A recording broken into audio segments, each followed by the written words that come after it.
अस्सलामुअलैकुम नाज़रीन। पिछली वीडियो में मैंने इराक़ की नाकामी के बारे में बताया है। अगर आपने वो वीडियो नहीं देखी तो लिंक इन द डिस्क्रिप्शन के अंदर उसका लिंक है, आप देख सकते हैं। और आज की इस वीडियो में हम ISI के नाकामी के बारे में बात करेंगे। ISI की सबसे बड़ी नाकामी क्या है?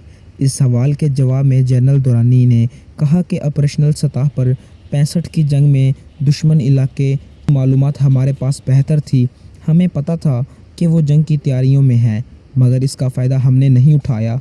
71 की जंग में ISI मशरक़ी पाकिस्तान में जंग की पेशबीनी न कर सके। मेरे दौर में हमने ये तखमीना लगाया था कि कश्मीर में उठने वाली बेचैनी के जवाब में भारत जो जंगी तैयारियां कर रहा है वो सिर्फ दिखावा है, जंग नहीं होगी। इस तखमीने पर मैं खुद को भी दाद देता हूँ, लेकिन अगर मुझसे पूछें कि हमारी सबसे बड़ी नाकामी क्या है तो मैं कहूँगा कि कश्मीर में जो बेचैनी की लहरें पैदा हुई थी, इसके बारे में हम अंदाज़ा लगाने में नाकाम रहे कि ये लहर कहाँ तक जाएगी।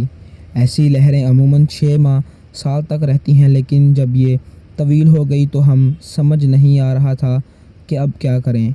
हम दोनों ही मुल्कों ने इसको जंग तक नहीं ले जाना चाहते थे।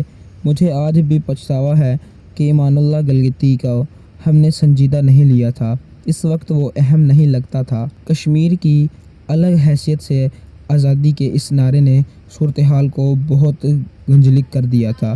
अगर आप इस तरह की मज़ीद वीडियो देखना चाहते हैं, हमारे चैनल को सब्सक्राइब करके बेल आइकन पर ज़रूर क्लिक कर लें, ताकि आपको इस तरह की मज़ीद इन्फॉर्मेटिव वीडियोस मिलती रहें।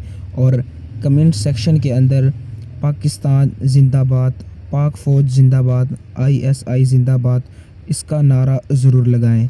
Thanks for watching.